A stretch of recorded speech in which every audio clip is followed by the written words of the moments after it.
We're here live at the Jungleplex with Lionel Young from Brockton, Massachusetts. I'd like to ask you, being from Brockton, you know, basketball town, football town, what got you going in the MMA? Well, in Brockton, it wasn't actually the more positive side, but at the same time it was. You know, everybody has a past, so I let my past fuel me for my passion to fight. So this is more of the badder times in Brockton than the gooder times that led me here. What are your specialties? What do you think you do best? What do you think you need to work on? I have a good stand-up game. I'm not that good with the kicks. I need better kicks. I have a great jiu-jitsu game. On the ground, I'm very good. I'm very confident. And I'm working on my wrestling right now. That's what I'm mainly working on. How long have you been in the game? How long have you been fighting? I've been training in the total, you might not believe it, 1 year. Yeah, I believe that actually. And now I'm hearing from the people around that you're rising fast. What do you think you have coming up next? What are you looking for? I just like fighting. I like fighting, and I love fighting. I love watching the UFC, and that's my ultimate plan, my ultimate goal. I'm gonna move on to Joe. Any questions, Joe? Thanks, Marcel. You know, Lionel, you're getting many guys here. Some are boxers, some are for wrestling, some are jiu-jitsu. What is your preference out there? My preference, I love stand-up. I like just the whole boxing aspect. I'm a big boxing fan.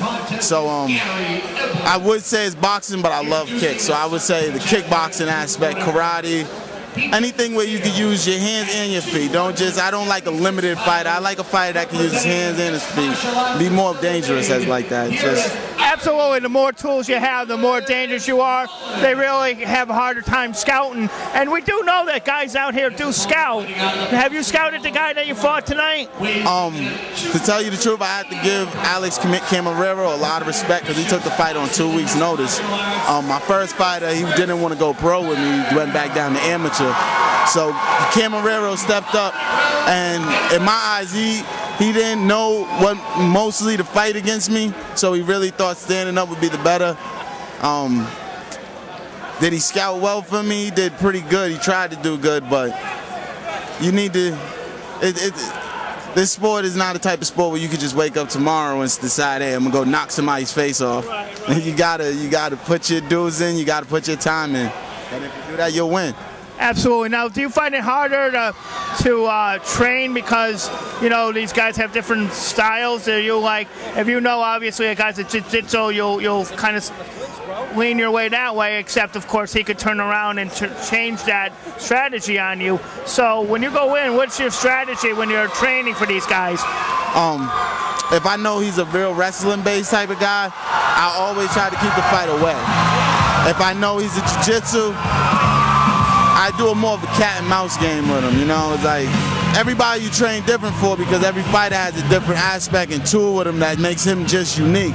So if somebody has, as better as they go, and the more they have, the more I train and the more intense it gets and the better it gets. And sometimes it happens in the better and sometimes for the worse. Because you could overtrain for somebody, worry about their jiu-jitsu the whole fight, and he comes out throwing kicks and knees and Muay Thai clinches, and your whole game plan's out the window. So you really have to never be a jack of all trades, never a master of one. Absolutely, and you were very aggressive out there. Real quickly here, what would you say was your toughest match so far? Or most challenging one to you?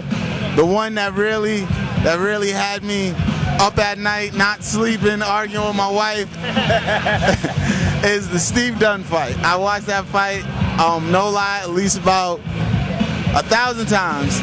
And I always wonder, like, I want to know what the judge was thinking, but as far as the technical wise and out-skilled, I think the Terry fight was the most difficult for me. And finally, Leo, what would you say, obviously this fight, MMA is going to be sanctioned next year.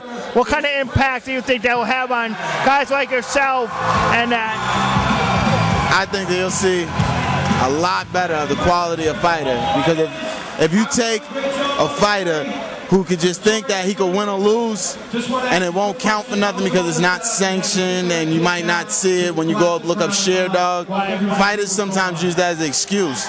I think now we'll have every fight at the top of his game to know any day he go out there that everybody's going to see this and they're going to keep seeing it and it's not going to go away.